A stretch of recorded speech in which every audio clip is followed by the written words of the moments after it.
Hello दोस्तों, तो मैं गोपाल श्रीवास्तव आप सभी का स्वागत करता हूं हिंदी मीडियम के नंबर 1 चैनल शुभम क्लासेस पर।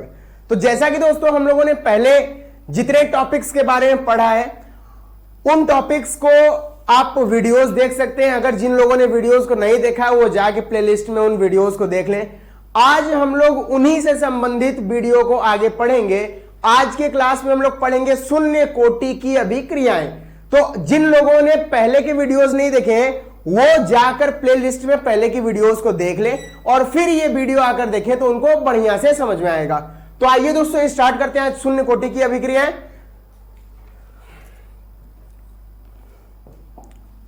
शून्य कोटि की अभिक्रियाएं।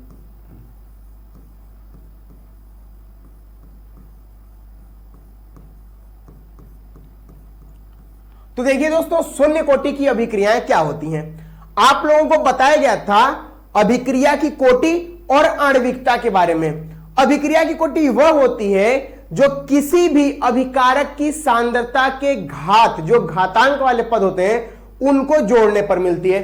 जैसे आप लोगों को बताया गया था कि जो अभिक्रिया का वेग होता है वो अनुक्रमानुपाती होता है किसके दोस्तों, सांद्रता। मान लेते हैं कि हमारा कोई अभिकारक A है और इसके घात x है और यहां पर दूसरा अभिकारक B है और इसकी घात y है।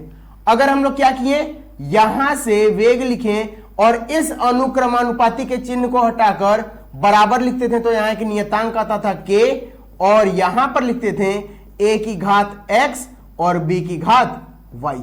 अब इसी x प्लस y को मिलाकर दोस्तों हम लोग बोलते थे n और इसी n को क्या बोला जाता था, और इसी n को बोला जाता था दोस्तों अभिक्रिया की कोटि। जैसा कि हम लोगों ने इसको पहले प्रीवियस क्लास में, पहले के वीडियोस में इसके बारे में बात कर चुके हैं। आज हम लोग देखेंगे शून्य कोटि की अभिक्रियाएं क्या होती हैं।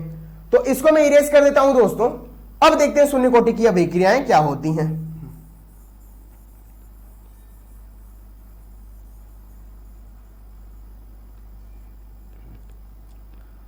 मान लीजिए दोस्तों हमारा कोई एक अभिक्रिया हो रहा है, कोई P से क्या बन रहा है, जैसे P नहीं, हम लोग लेते हैं कि अगर कहीं पर A से क्या बन रहा है, B बन रहा है।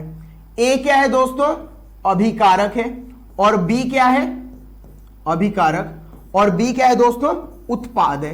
तो कहीं अगर अभिकारक A से उत्पाद B बन रहा है तो यहां पर शून्य कोटि की अभिक्रिया के लिए क्या होगा, हम लोग लिखेंगे वेग यहां पर अनुक्रमानुपाती होगा A की, मतलब अभिकारक की सांद्रता, मतलब जो हम लोग ब्रैकेट में लिखें A की सांद्रता का जो घातांक होगा उसके 0 के, ये क्या होगा, अनुक्रमानुपाती।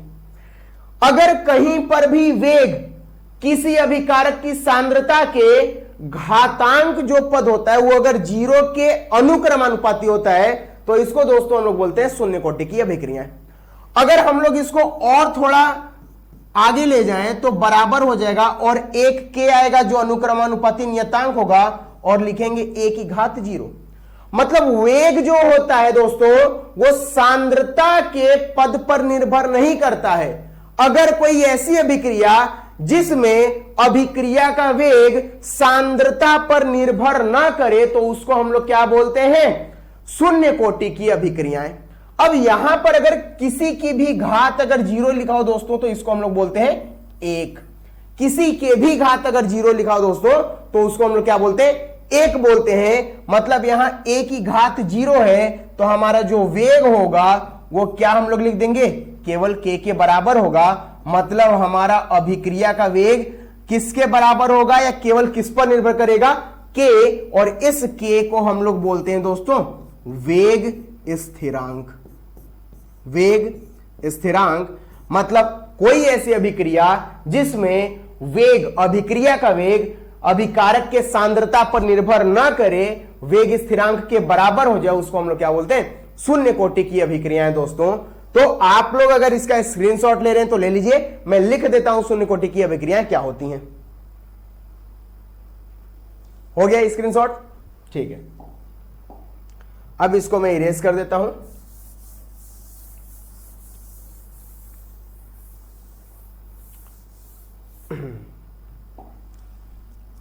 वे अभिक्रियाएं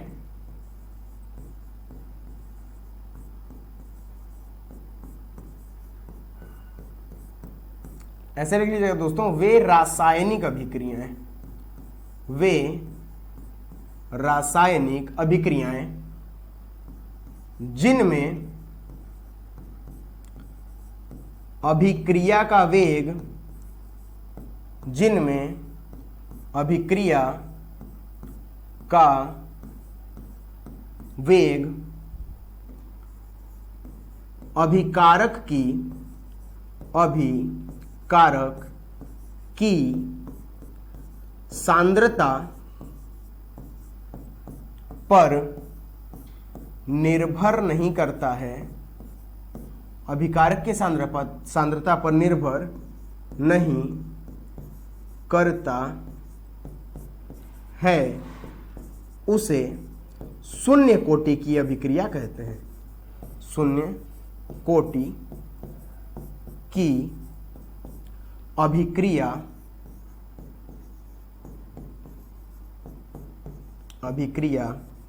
कहते हैं। या दोस्तों इसके अलावा हम क्या लिख सकते हैं, वे रासायनिक अभिक्रियाएं, वे रासायनिक अभिक्रियाएं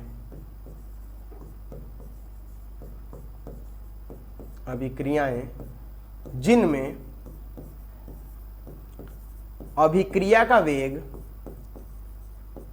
जिनमें अभिक्रिया का वेग के बराबर होता है,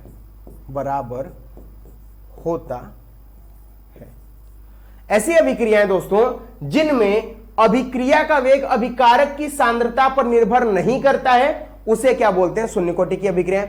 या ऐसी अभिक्रियाएं जिनमें अभिक्रिया का वेग के मतलब वेग स्थिरांक क्या होता है, बराबर होता है, उसको हम लोग बोलते हैं शून्य कोटि की अभिक्रिया। या हम लोग बोल सकते हैं कि कोई ऐसी अभिक्रिया जिसमें अभिकारक की सांद्रता परिवर्तित न हो, कोई ऐसी अभिक्रिया जिसमें अभिकारक की सांद्रता परिवर्तन को न दर्शाए, वो हम लोग क्या बोलते हैं, शून्य कोटि की अभिक्रियाएं। अब दोस्तों इसको देखते हैं, आप लोग स्क्रीनशॉट ले लीजिए, स्क्रीनशॉट के बाद स्क्रीनशॉट आप लोग ले लीजिए। अब इसके बाद हम लोग समझते हैं कि कैसे आज इसका फॉर्मूला आता है। तो हम लोग इसको दोस्तों यहां से इरेज कर देते हैं।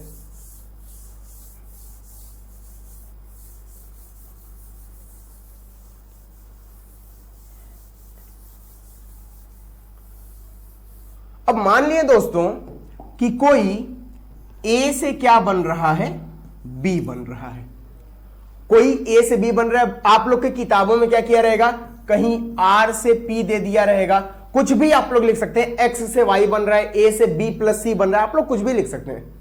अब क्या होगा, ये जो पहला वाला है दोस्तों, तीर के पीछे वाला, वो क्या है, दोनों अभिकारक है। तो अगर हम लोग यहां से दोस्तों अभिक्रिया का वेग लिखना चाहें तो अभिक्रिया का वेग ये अनुक्रमानुपाती होगा ए सांद्रता ए की घात 0 के, क्योंकि हम लोग शून्य कोटि की अभिक्रिया पढ़ रहे हैं दोस्तों। अब यहां से फिर से अगर मैं लिखूं तो अभिक्रिया का वेग बराबर होगा दोस्तों के और ए की घात 0 के। अब आपको पता है कि अगर कहीं पर भी ए की घात या किसी की भी घात दोस्तों अगर 0 हो जाए तो 0 का मतलब क्या होता है, हमेशा 1 होता है। बस 0 की घात 0 नहीं होना चाहिए। अगर 0 की घात 0 हो गया तो ये 1 के बराबर नहीं होगा। आप लोग कमेंट बॉक्स में कमेंट करके बताइए दोस्तों कि अगर कहीं 0 की घात 0 है तो वो किसके बराबर होगा।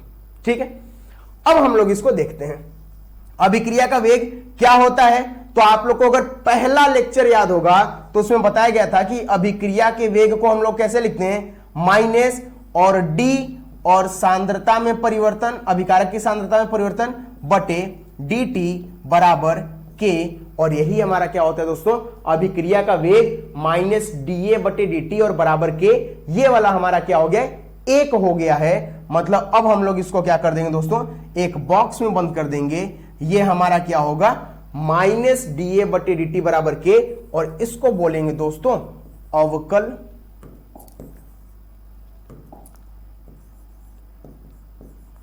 अवकल वेग समीकरण, अवकल वेग समीकरण। तो अगर कोई भी शून्य कोटि की अभिक्रिया है तो उसमें अवकल वेग समीकरण क्या होगा, जो सांद्रता में परिवर्तन होगा दोस्तों समय के साथ, वो वेग स्थिरांक के क्या होगा, बराबर होगा। बाकी ये सांद्रता पर इसके निर्भर नहीं करेगा। याद रहेगा, जो अभिक्रिया का वेग होगा वो वेग किसके बराबर होगा, के, मतलब वेग स्थिरांक के बराबर होगा, इसकी सांद्रता पर निर्भर नहीं करेगा। परिवर्तन तो होगा लेकिन इसकी सांद्रता निर्भर नहीं करेगी दोस्तों। अभी हम लोग देखेंगे कि इसका फॉर्मूला क्या होता है। अब हम लोग, आप लोग को अगर स्क्रीनशॉट लेना है तो ले लीजिए। नेक्स्ट स्लाइड पर हम लोग चलते हैं। अब देखिए दोस्तों क्या होगा, हम लोग लिखते हैं माइनस dA/dt बराबर के। अगर हम लोग क्या करें, इसका माइनस dA/dt या माइनस dA और इसका गुणा अगर इधर कर दें दोस्तों तो k dt हो जाएगा। अब क्या करें, ये dA जो है, ये अगर कहीं d लगता है तो आप लोग को ध्यान होगा, d का मतलब होता है तात्क्षणिक, और डेल्टा का मतलब होता है औसत या परिवर्तन होता है अंतिम माइनस प्रारंभिक। तो डी लगा है मतलब तात्क्षणिक, बहुत छोटा अमाउंट है, बहुत छोटे कम अमाउंट में है। अगर हमको पूरी मात्रा चाहिए तो पूरी मात्रा के लिए हम लोग क्या करते हैं, समाकलन और अवकलन। जो लोग मैथ के होंगे वो लोग तो समझ जाएंगे, लेकिन जो लोग बायो के होंगे उनको थोड़ी दिक्कतें होंगी। तो आप लोगों को बता देता हूं दोस्तों मैं कि समाकलन और अवकलन क्या होते हैं। अगर कहीं ऐसा चिन्ह लगा हुआ है तो इसको हम लोग क्या बोलेंगे दोस्तों, समाकलन, और कहीं d/dx लिखा है तो इसको क्या बोलेंगे दोस्तों, अवकलन। समाकलन में x की घात n dx और यहां ddx x की घात अगर n लिखा हुआ है तो इसका फॉर्मूला होता है दोस्तों x की घात n+1 बटे n+1, ये हमारा समाकलन का फॉर्मूला। अब अगर अवकलन का बात करें तो nxn-1 इसका फॉर्मूला हो जाता है। हमको केवल समाकलन के बारे में पढ़ना है, अवकलन के बारे में नहीं पढ़ना है दोस्तों। तो हम केवल किसका बात करेंगे, समाकलन का। समाकलन मतलब होता है चीजों को जोड़ना, अवकलन मतलब होता है दोस्तों चीजों को तोड़ना। जैसे मान लीजिए आपके सामने देखे होंगे पजल को सब लोग देखा होगा कि छोटा सा बॉक्स रहता है, उसमें छोटे छोटे चित्रों को सजाकर एक बड़ा चित्र बनाया जाता है।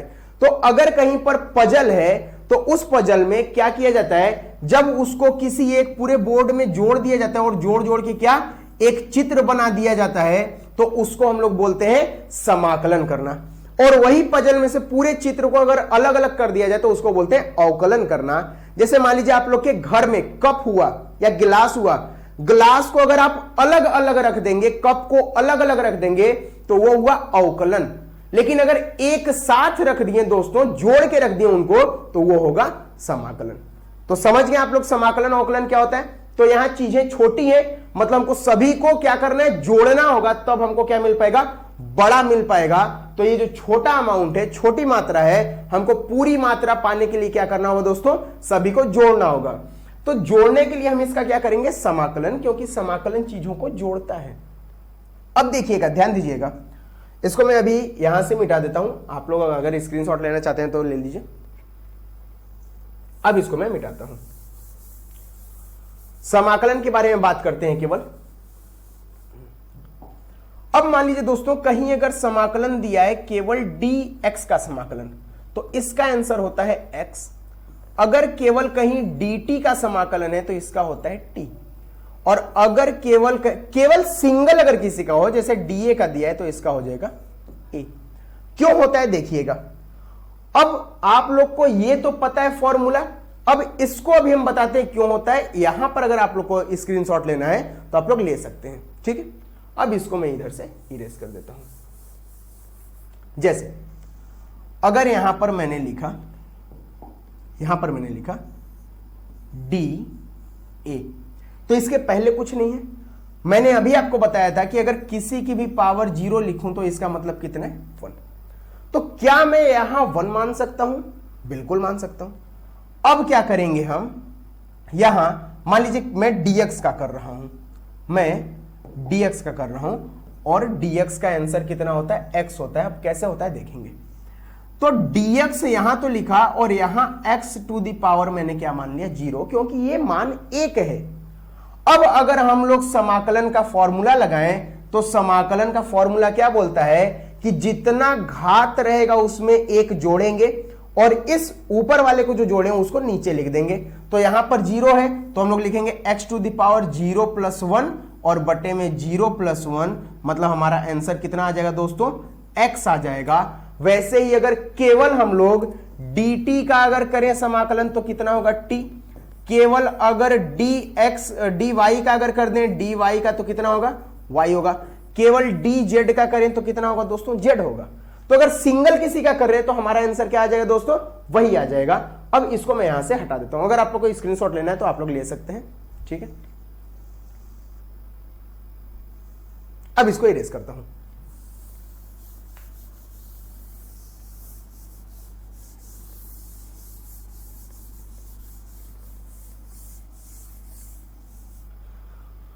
अब देखिए यहां पर इसका हम क्या करेंगे, दोनों तरफ दोस्तों समाकलन करेंगे। दोनों तरफ हम लोग क्या करेंगे, इसका समाकलन करेंगे। समाकलन करने पर केवल डीए का इंटीग्रेशन कितना होगा, या डीए का समाकलन कितना होगा, ए, और के तो नियतांक है, के हमारा क्या हो जाएगा, बाहर आ जाएगा। मतलब माइनस डीए बराबर के, और किसका होगा, केवल dt का। अब a क्या है दोस्तों, तो आपको पता है a सांद्रता है, ये बटे में dt है। a सांद्रता है और t समय है।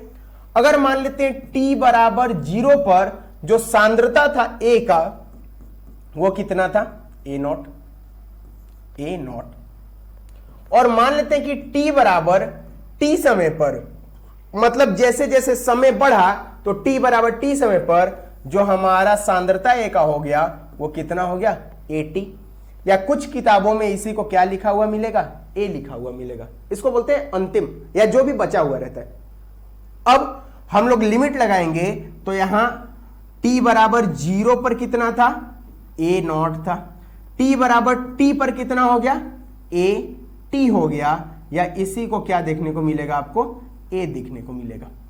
अब हम लोग सभी तरफ का, दोनों तरफ का समाकलन कर देंगे तो डीए का समाकलन कितना होगा, a, और इसका सीमा लग जाएगा A0 से a तक, और इसका क्या हो जाएगा k, और यहां पर dt का समाकलन केवल कितना होगा दोस्तों, t होगा। तो t और इसका सीमा क्या लगा देंगे, 0 से t तक।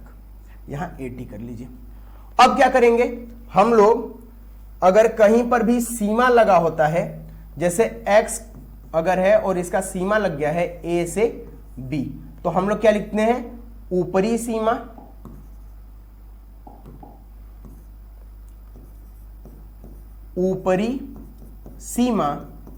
मतलब जो ऊपर रहेगा माइनस निचली सीमा। अब ऊपरी सीमा क्या हो जाएगी, यहां पर x के जगह पहले b को रखेंगे, माइनस निचला क्या है a, तो b माइनस a हमारा इसका क्या होगा, आंसर। अब इसी के जगह हमको क्या करना है दोस्तों, इसको लिखना है। तो क्या हो जाएगा यहां पर क्या हो जाएगा, a, और इसका सीमा कितना है हम लोग का, A0 से AT है, बराबर k, और t का सीमा क्या है दोस्तों, 0 से t है। अब हम लोग ऊपरी सीमा लिखेंगे तो ऊपरी सीमा क्या है, अच्छा यहां पर माइनस भी लगाए तो माइनस भी आप लोग लगा लीजिएगा। मतलब माइनस AT और माइनस A0 बराबर k, और यहां पर क्या हो जाएगा, t माइनस 0। ऊपरी सीमा लिख दिए, यहां पर माइनस था और माइनस निचली सीमा, मतलब माइनस लगाए, निचली सीमा जब रखेंगे तो पहले से ही माइनस है, तो यहां पर क्या हो जाएगा -80 और प्लस A0 इक्वल टू यहां पर क्या हो जाएगा दोस्तों KT। अब इसको हम लोग कैसे लिख सकते हैं, यहां से लिख सकते हैं कि A0 बराबर KT प्लस AT, या आप लोग के बुक में दिया रहता है कि AT बराबर A0 माइनस KT, और यही हमारा क्या होता है समीकरण होता है दोस्तों किसी भी शून्य कोटि की अभिक्रिया के लिए। क्या कर रहे हैं, आपको केवल dA/dt लिखना है और K लिखना है, यहां पर सांद्रता से कोई मतलब नहीं है। फिर क्या करना है, इस dt का यहां पर तिर्यक गुणा कर देना है, तो K dt हो गया है, और dA इधर माइनस में तो माइनस में लिख दिए। t बराबर 0 पर अगर इसको हम A0 मान लेते हैं और t बराबर t समय पर अगर हम लोग इसको AT मान लेते हैं, तो -A dA का इंटीग्रेशन केवल A होगा और A0 से लेकर AT तक। K लिख दिए, dt का समाकलन केवल t होगा 0 से लेकर t तक। अब क्या किए दोस्तों, अगर कहीं सीमा लिमिट लगा होता है तो होता है अपर लिमिट, मतलब ऊपरी सीमा माइनस निचली सीमा। यहां पर माइनस पहले से लगा हुआ है तो माइनस ऊपरी सीमा, और माइनस निचली सीमा जब करेंगे तो माइनस माइनस क्या हो जाएगा प्लस हो जाएगा। मींस ऊपरी सीमा क्या है AT माइनस निचली सीमा क्या है A0 बराबर K, ऊपरी सीमा क्या है T माइनस निचली सीमा क्या है 0। अब यहां से जब करेंगे तो -AT और ये A0 क्या हो जाएगा प्लस में बराबर KT। अब यहां से हम क्या किए, A0 इसको उस साइड भेज दिए, तो A0 बराबर KT प्लस AT। ये AT क्या है दोस्तों अभी मैं बताऊंगा। अब AT क्या होगा, अगर हम इस KT को इधर भेजें तो A0 माइनस KT, और ये आप लोग को याद करना है, यही मेन इंपॉर्टेंट होता है दोस्तों। आप लोग का जो सवाल पूछेगा वो यहीं से पूछा जाता है, तो आप लोग इसको याद किए रहिएगा, ये बहुत इंपॉर्टेंट होता है आप लोगों के लिए। अब क्या करेंगे हम लोग दोस्तों, इसमें देखेंगे कि ये चीजें कहां पर यूज की जाती हैं और क्यों हम लोग यहां पर जो चीजें लिखी हैं उसका मतलब क्या है। तो सबसे पहले यहां पर देख लेते हैं जो जो चीजें लिखे हैं उसका मतलब क्या है। जो हम लोगों ने A लिखा है दोस्तों A0, इसका मतलब होता है प्रारंभिक सांद्रता। प्रारंभिक सांद्रता,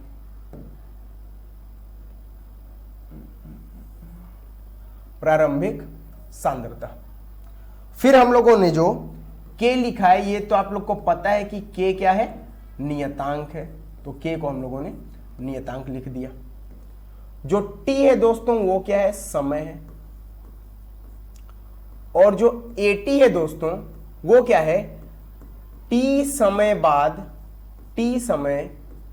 बाद बची सांद्रता, बची हुई सांद्रता। मान लीजिए कोई अभिक्रिया हो रही है, उसको पूरा होने में अगर 5 मिनट लग रहा है, तो हम बोले कि 2 मिनट बाद उसके पास जो सांद्रता बचेगी उसको हम लोग क्या बोलेंगे AT। पूरी अभिक्रिया 5 मिनट में हो रही है, लेकिन 2 मिनट बाद हमसे अगर पूछा जाए तो वो 2 मिनट बाद जो उसकी सांद्रता बची रहेगी उसको कौन बताएगा, AT बताएगा दोस्तों। तो AT क्या है T समय बाद बची हुई सांद्रता। अब दोस्तों आप लोग इसका स्क्रीनशॉट ले लीजिए और इसके बाद हम स्टार्ट करते हैं जो हम लोग का मेन फॉर्मूला आज हम लोग को पढ़ना और जिस पर हम लोग को सवाल लगाना है। हो गया, स्क्रीनशॉट ले लिया आप लोग। अब देखिए यहां पर हम लोगों ने क्या क्या पढ़ा। जो अभिक्रिया का वेग रहता है, अभिक्रिया का वेग वो बराबर होता है K, और अभी हम लोगों ने पढ़ा है कि जो AT होता है वो होता है A0 माइनस KT। इतना याद रखिएगा दोस्तों। अगर हम यहां से क्या करें, KT का मान निकालना चाहें तो AT माइनस A0 बराबर माइनस KT, और यहां से अगर हम लोग K का मान निकालना चाहें तो इस पूरे टर्म को K बराबर A0 माइनस AT बटे T लिख सकते हैं। अभी आप लोग पीछे देखे होंगे कि यहां पर लिखा गया था AT बराबर A0 माइनस KT, मतलब AT का मान क्या है जो हम लोग का लास्ट T समय पर मान है वो A0 माइनस KT है, और उसी चीज को मैं लिख रहा हूं AT बराबर A0 माइनस KT। अब इसको इधर भेजा तो AT माइनस A0 हो गया बराबर माइनस KT। हम अगर दोनों तरफ माइनस कॉमन ले लें तो ये AT क्या हो जाएगा माइनस में और A0 क्या हो जाएगा प्लस में। ये जो माइनस था ये किस में हम लोग का बदल जाएगा, ये प्लस में बदल जाएगा, ये प्लस में बदल जाएगा। और यहां से हम लोग लिख सकते हैं K बराबर A0 माइनस AT बटे T। और ये फॉर्मूला आपको दो याद रखना है, अभी क्या करना है हम बताएंगे। अब मान लीजिए कि हमारा प्रारंभिक जो सांद्रता है, प्रारंभिक सांद्रता वो दोस्तों कितनी है हमारी, A है। और जो T समय बाद सांद्रता है, T समय बाद सांद्रता वो कितनी है दोस्तों, A। और T समय बाद आपको पता है कि सांद्रता क्या होगी, कुछ कम हो जाएगी। कम होने का मतलब सांद्रता घटेगी। आपको बताएं कि अभिक्रिया हो रही है तो सांद्रता तो घटेगा जरूर, लेकिन यहां पर कोई प्रभाव नहीं पड़ेगा अभिक्रिया के वेग पर। सांद्रता जरूर घटेगा लेकिन अभिक्रिया के वेग पर प्रभाव नहीं पड़ेगा। मतलब A माइनस A में से थोड़ा सा घट जाएगा, कितना, X घट जाएगा। अब यहां पर अगर हम K का मान देखें तो K बराबर प्रारंभिक सांद्रता कितनी है, A माइनस T समय बाद कितनी है दोस्तों, तो लिख देंगे A माइनस X और बटे में क्या, T। यहां से अगर हम लोग देखें तो इसको लिख सकते हैं K बराबर A minus A plus X बटे T। A से A कैंसिल हो गया, हमारा K बराबर क्या बचा, X बटे T बचा। K बराबर X बटे T बचा। और इसको भी मैं किनारे में लिख देता हूं, K बराबर X बटे T। यहां पर X क्या है दोस्तों, सांद्रता है, और T क्या है, समय है। ये याद रखे रहिएगा, यही हम लोग का मेन है। दिखाई तो दे रहा है पूरा वीडियो, उधर तक का स्क्रीन, ठीक है। अब क्या होगा, यहां K बराबर X अपॉन T, X क्या है सांद्रता है और T क्या है समय है। अब हम इन तीनों को साथ में लेकर देखेंगे दोस्तों कि ग्राफ कैसे बनता है। ग्राफ में काफी ज्यादा कंफ्यूजन होता है बच्चों को, तो हम ग्राफ आसानी से समझेंगे कि कैसे होता है। आप बस इसको याद रखे रहिएगा। अब स्क्रीनशॉट ले लीजिए, मैं पूरे को इरेज कर देता हूं और इरेज करके अब ग्राफ बनाऊंगा। अब देखिए दोस्तों कैसे होगा। अभिक्रिया का वेग,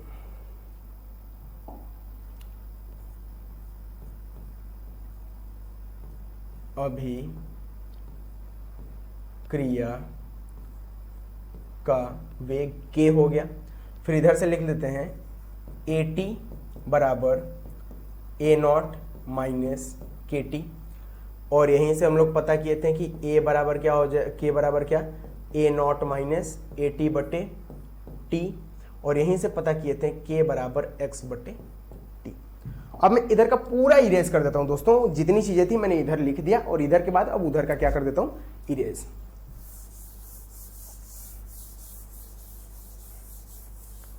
अब देखिए अभी हम लोग यहां तीन ग्राफ पढ़ते हैं। पहला ग्राफ दोस्तों अभिक्रिया का वेग, अभिक्रिया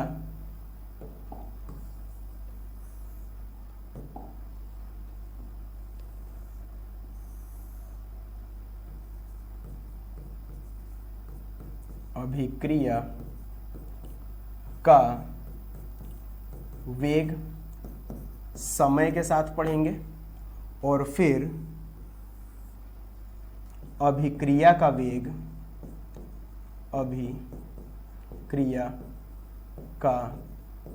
वेग, सांद्रता के साथ पढ़ेंगे। आप लोग देख रहे हैं दोस्तों कि अभिक्रिया का जो वेग है वो न तो समय पर निर्भर कर रहा है, क्योंकि यहां पर न तो T है और न ही हमारा सांद्रता है। मतलब अभिक्रिया का जो वेग है वो सांद्रता और समय पर निर्भर नहीं कर रहा है, वो जैसे था वैसे ही रहेगा। समय बदलने के साथ साथ अभिक्रिया का वेग नहीं बदलेगा, और न ही सांद्रता बदलने के साथ साथ अभिक्रिया का वेग बदलेगा। मतलब अगर सांद्रता बदले या समय बदल जाए, लेकिन अभिक्रिया के वेग को उससे कुछ मतलब नहीं है। केवल शून्य कोटि अभिक्रियाओं के लिए, मैं फिर से बता दे रहा हूं, शून्य कोटि अभिक्रिया के लिए समय और सांद्रता पर अभिक्रिया का वेग निर्भर नहीं करता है। मतलब इसका ग्राफ कैसा हो जाएगा दोस्तों, इसका ग्राफ यहां पर कुछ ऐसा हो जाएगा, एक सीधी रेखा हो जाएगी, हम लोग ऐसे बना देते हैं, ये सीधी रेखा। अभिक्रिया का वेग और समय के बीच ये ग्राफ बनेगा और अभिक्रिया का वेग और सांद्रता के बीच ऐसा ग्राफ बनेगा, क्योंकि हमको पता है अभिक्रिया का वेग केवल किस पर निर्भर कर रहा है, वेग स्थिरांक पर। इन दोनों का स्क्रीनशॉट ले लीजिए, फिर तीसरे के बारे में बताते हैं। हो गया, अब हम लोग तीसरा देखते हैं।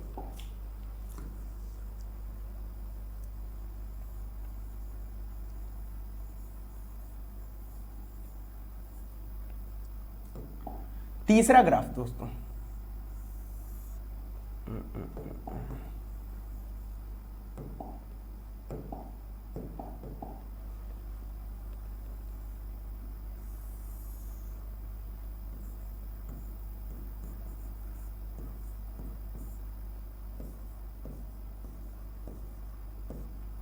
सांद्रता और समय में।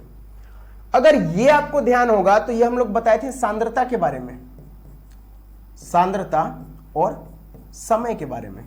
अगर यहां से देखें दोस्तों तो x बराबर क्या लिख सकते हैं, के टी, मतलब सांद्रता और समय एक दूसरे के क्या हैं, बराबर दिख रहे हैं। इनका एक रैखिक समीकरण बन रहा है दोस्तों, मतलब x बराबर के टी जा रहा है। और अगर कहीं ऐसा हम लोग का है तो वहां पर ग्राफ कैसा होता है, एक सीधा होता है। मतलब अगर सांद्रता और समय के बीच ग्राफ को पूछा जाए तो वो कैसा होगा, हमारा एक समान जाएगा ग्राफ, मतलब एक सीधी रेखा में जाएगा। ये सांद्रता और समय का हम लोग कहां से ग्राफ पता किए, के बराबर x बटे टी से। क्या हुआ दोस्तों, अगर यहां से देखें तो x बराबर के टी हो जाएगा। और ये किसको निरूपित करता है, यहां पर किसको बताता है, यहां पर एक सीधी रेखा को बताता है। और सांद्रता और समय के बीच ग्राफ हमारा यही बनेगा। अब चौथे ग्राफ के बारे में देखते हैं, ये आप लोग का हो गया होगा, इसको आप लोग एक बार स्क्रीनशॉट ले लीजिए। फिर नेक्स्ट ग्राफ के बारे में हम लोग देखते हैं कैसे बनता है। ठीक है, अब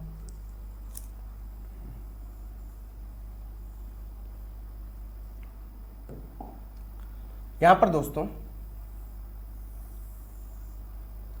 लिखेंगे अभिकारक की सांद्रता। अभी सांद्रता देखे थे, अब हम लोग अभिकारक की सांद्रता देख रहे हैं, याद रखिएगा, अभिकारक की सांद्रता और समय के बीच ग्राफ।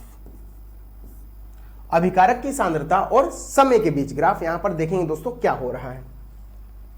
तो ये बताइए, अगर हम लोग ये वाला एक समीकरण देखें तो ये समीकरण में आपको दिख रहा है कि AT मतलब जो हम लोग का T समय पर सांद्रता है अभिकारक का, और जो प्रारंभिक समय पर है A0 वो क्या है, -KT के बराबर है। मतलब अगर हम लोग यहां पर देखें तो जो हम लोग का T समय पर सांद्रता है वो इसके क्या है, ऋणात्मक के बराबर है। हम लोग इसको कैसे लिख सकते हैं, अगर देखें तो AT बराबर -KT और प्लस A0, इस रूप में लिख सकते हैं। इसको क्या किए, -KT को पहले लिख दिए और प्लस A0 को बाद में लिख दिए।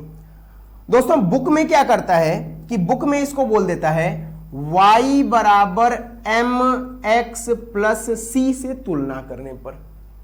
अब ये जो m होता है, ये m हमको बताता है प्रवणता के बारे में। किसके बारे में, प्रवणता, या इसी को हम लोग बोल देते हैं दोस्तों ढाल के बारे में।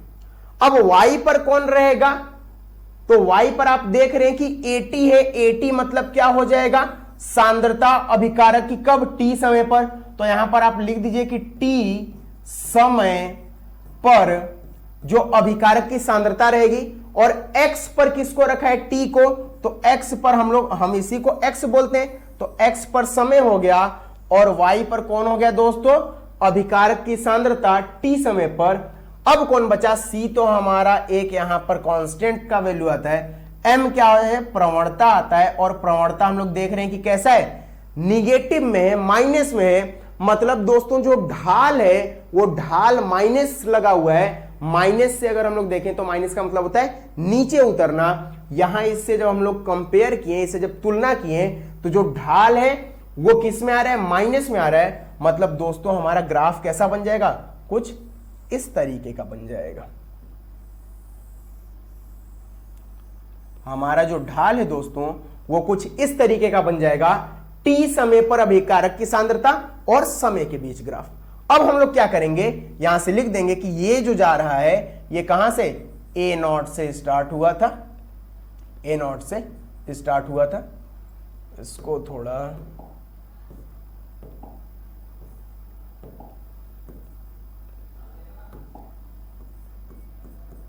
यहां से a0 से स्टार्ट होके यहां से हम लोग का प्रारंभिक सांद्रता धीरे धीरे क्या होना, घटना स्टार्ट हुआ दोस्तों।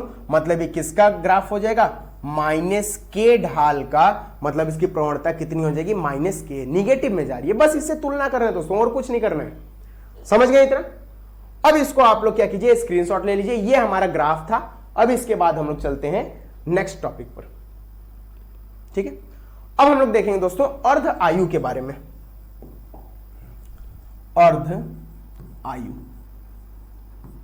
अर्ध आयु देखिए दोस्तों होता क्या है अर्ध आयु, किसी रासायनिक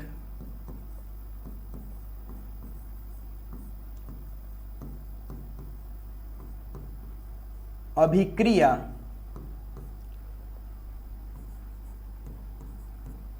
को आधा होने में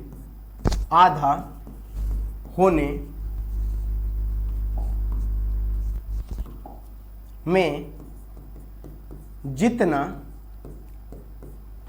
आधा भाग लिख लीजिए, आधा भाग होने में जितना समय लगता है, जितना समय लगता है उसे क्या बोलते हैं हम लोग, अर्ध आयु बोलते हैं दोस्तों। या अर्ध आयु काल भी बोला जाता है, इसको हाफ टाइम भी बोलते हैं, हाफ टाइम, हाफ टाइम नहीं हाफ लाइफ लिख लीजिए, हाफ लाइफ,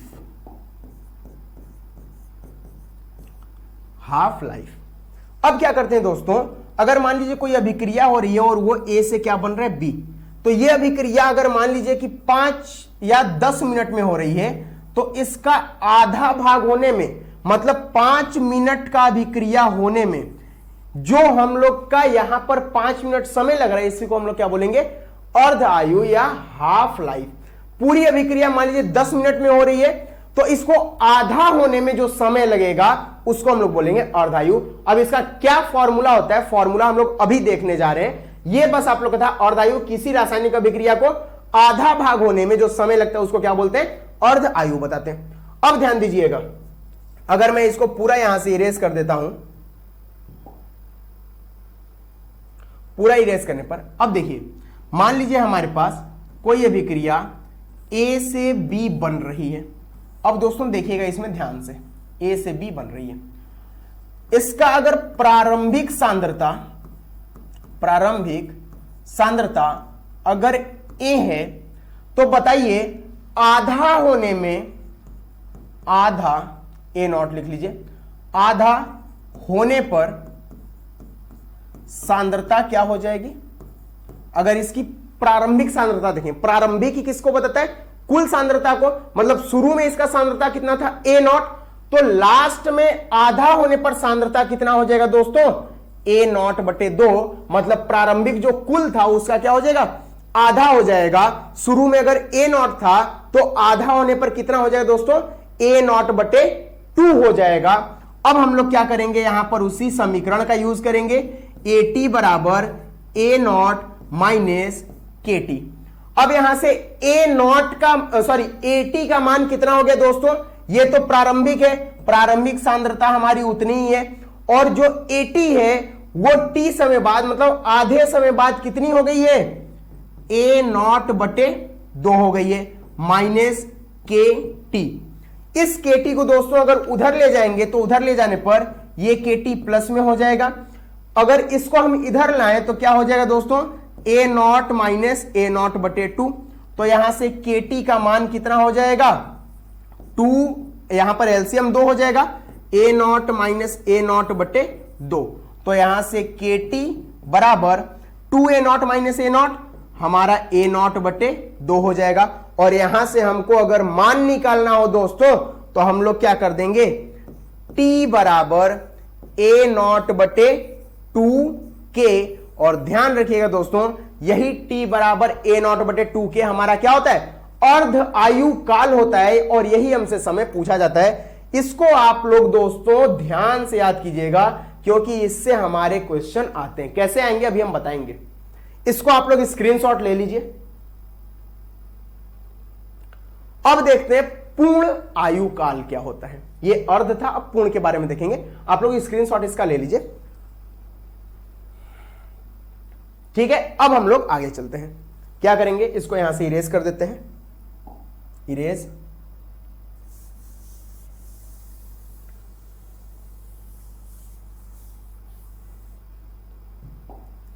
अब देखिए, शून्य कोटि की अभिक्रिया के लिए, शून्य कोटि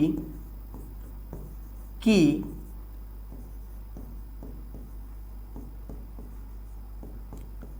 अभिक्रिया के लिए, ध्यान दीजिएगा, केवल शून्य कोटि की अभिक्रिया के लिए दोस्तों ये बताया जा रहा है, अगर आधा मतलब कोई आधा अभिक्रिया अगर 5 मिनट में हुआ है, तो जो बचा आधा है, जो बचा आधा अभिक्रिया है, वो भी कितना होगा दोस्तों, 5 मिनट में होगा। जैसे अगर मैं इसी को ले लेता हूं कि A से B बन रहा है, और A से B का अगर 50% कितने में हुआ, 5 मिनट में हुआ, तो जो बचा हुआ दोस्तों 50% है, वो भी कितने में होगा, 5 मिनट में ही होगा। शून्य कोटि की अभिक्रिया के लिए एक बहुत महत्वपूर्ण बात होती है कि हमेशा जो अभिक्रिया का वेग रहता है वो समान रूप से परिवर्तित होता रहता है। अगर आधे को होने में 5 मिनट लगा है, तो बचे हुए आधे को होने में भी कितना लगेगा दोस्तों, 5 मिनट ही लगेगा। यह शून्य कोटि की अभिक्रिया के लिए होता है। अभी हम लोगों ने अर्ध आयु पता किया था, आपको एक ट्रिक बस ये बताया जा रहा है। अभी पूर्ण आयु के लिए भी हम लोग फॉर्मूला देख रहे हैं क्या होता है। इसको आप लोग नोट कर लीजिए, स्क्रीनशॉट ले लीजिए। मैं फिर से इसको इरेज करता हूं और बताता हूं क्या होता है। इरेज करने जा रहा हूं दोस्तों।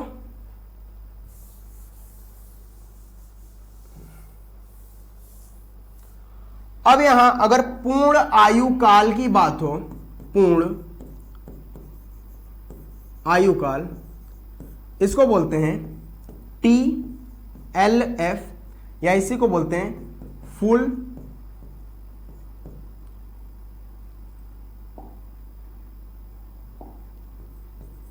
आयु काल, इसी को बोलते हैं फुल लाइफ या टोटल लाइफ, ऐसे लिख लीजिए, टोटल लाइफ। अब देखिए क्या होगा।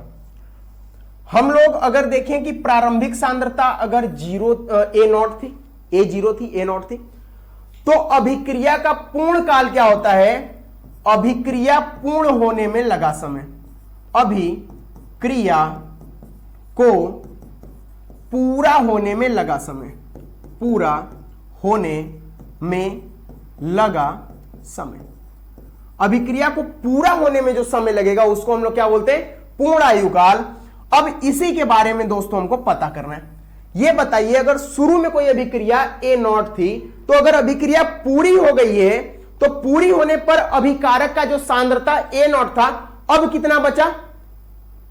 मैं बोल रहा हूं कि अगर कोई अभिक्रिया हो रही है और उसमें अभिकारक शुरू में A0 है, और वो अभिक्रिया अगर पूरी हो गई, तो पूरी होने पर इसका सांद्रता तो खत्म हो गया, मतलब इसके पास अब कोई सांद्रता नहीं बचा। प्रारंभिक सांद्रता तो A0 था, लेकिन इसका जो पूरा सांद्रता होगा दोस्तों, जो अभिक्रिया पूर्ण होने पर सांद्रता होगा, अभिक्रिया पूर्ण होने पर सांद्रता कितना हो जाएगा, 0 बचेगा। अब हम लोग को क्या करना है, यहां से उसी को हम लोग यूज करेंगे, AT बराबर A0 माइनस KT। अब क्या करेंगे दोस्तों, जो AT है वो अभिक्रिया पूर्ण होने पर मतलब T समय पर है, और यहां T समय को क्या बोल दिया गया है, पूर्ण काल बोल दिया गया है। मतलब पूरा समय पर जो हमारे पास सांद्रता बचेगा वो कितना हो जाएगा, 0 दोस्तों। और प्रारंभिक सांद्रता तो A0 है ही, माइनस के टी, मतलब अब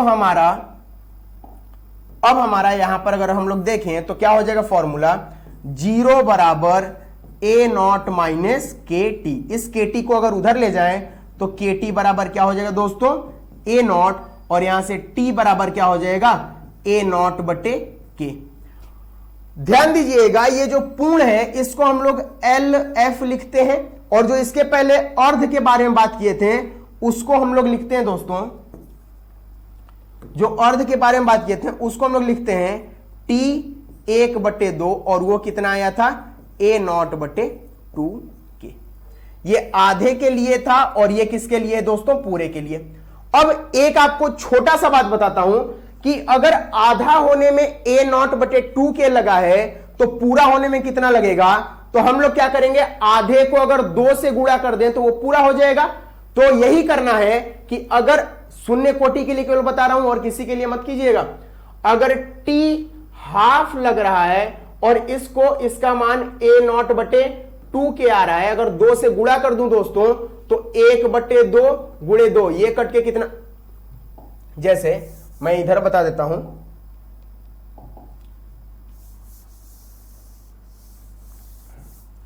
कि टी 1/2 मतलब आधा होने में कितना लग रहा है, ए नॉट बटे 2 के।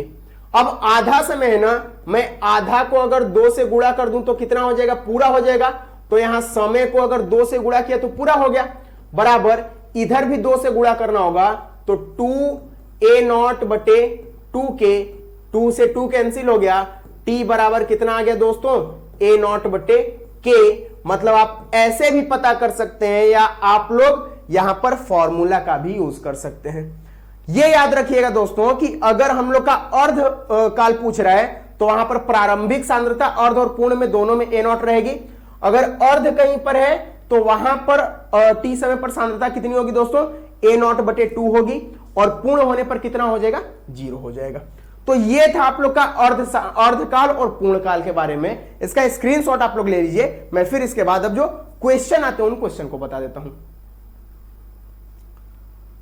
ले लिए होंगे आप लोग स्क्रीनशॉट। अब देखिए दोस्तों, मैं क्या करूंगा, यहां पर फॉर्मूला लिख देता हूं एक ही बार, ए टी बराबर ए नॉट माइनस के टी, ये हम लोग का पहला था। उसके बाद हम लोग क्या लिखे थे कि के टी बराबर ए नॉट माइनस ए टी बटे, बस यही था यहां तक,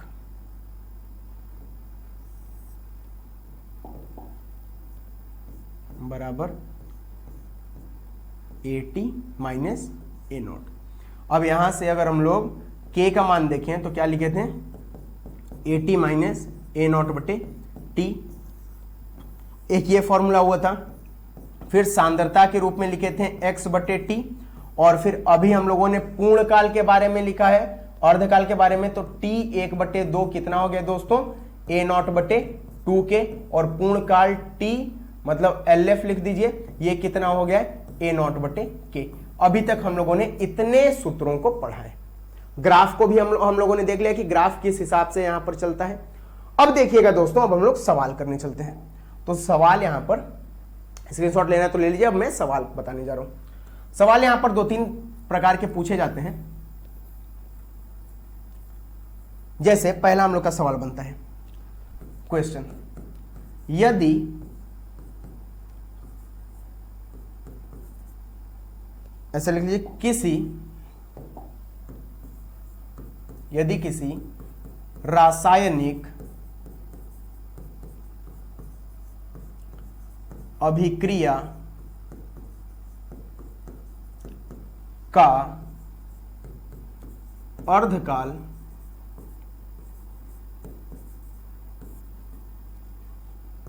x है तथा यह अभिक्रिया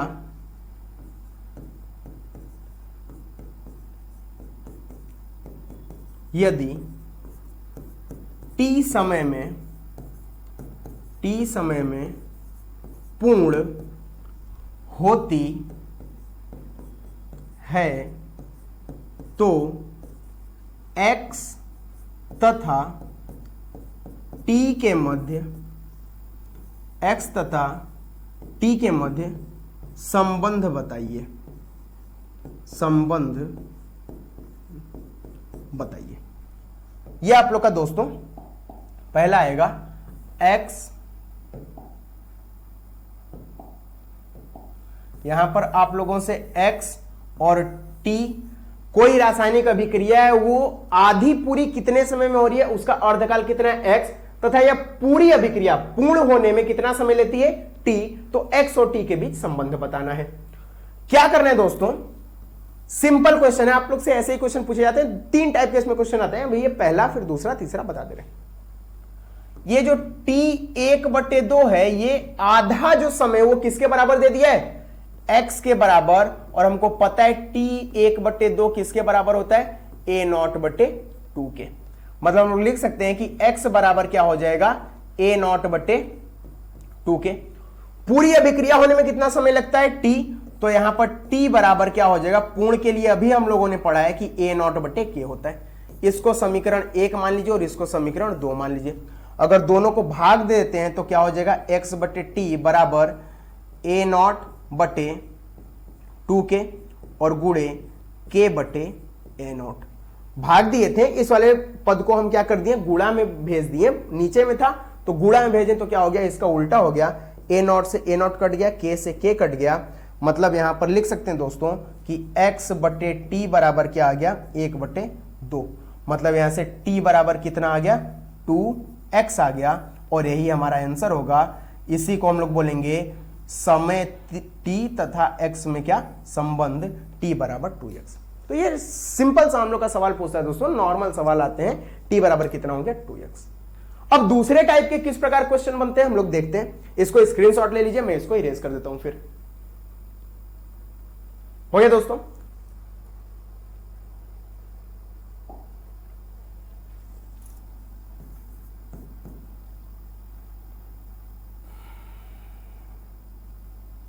क्वेश्चन पूछ देगा दोस्तों, यदि कोई अभिक्रिया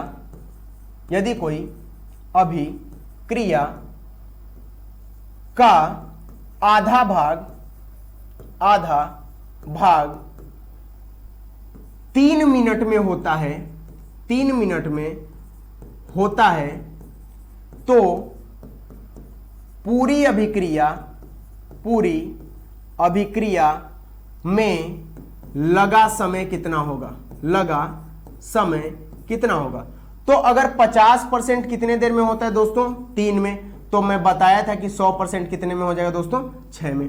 अब इसको आप लोग क्या कर सकते हैं, फॉर्मूला पे भी रख के देख सकते हैं या क्या कर सकते हैं, डायरेक्ट भी इसको कर सकते हैं।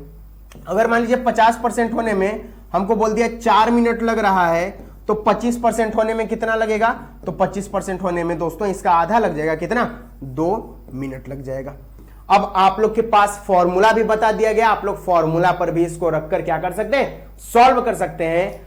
और इस पर से अगर आपके शून्य जो कोटि की अभिक्रियाएं होती हैं उनमें से ऐसे ही सवाल पूछे जाते हैं बोर्ड्स के पेपर में, तो आप लोग शून्य कोटि की अभिक्रियाओं का अवकल वेग समीकरण याद किए रहिएगा दोस्तों, उनसे अभिक्रियाएं पूछी जाती हैं या उनसे सवाल पूछे जाते हैं। और इनसे क्या पूछा जाता है, इनकी अर्धायु और पूर्ण आयु के बारे में। तो ठीक है दोस्तों, बाकी मिलते हैं कल के क्लास में। आज का क्लास आप लोग जो भी पढ़े उसको एक बार रिवाइज जरूर करें और पीछे के सभी वीडियोस को एक बार फिर से, या जो भी आप लोग नोट्स बनाए उसको फिर से रिवाइज जरूर करें। बाकी आप लोग की जो पढ़ाई आगे चल रही है उसको वैसे ही कंटिन्यू रखिए, ताकि वो बोर्ड्स के पेपर में दोस्तों क्या करे, आप लोगों को सफलता हासिल दिलाने में बहुत बड़ा वहां पर वो एक तरीके से आप लोगों का क्या बने, हथियार बने। ठीक है दोस्तों, बाकी आज के लिए इतना ही। कल मिलते हैं दोस्तों एक नए वीडियो के साथ। ओके, धन्यवाद।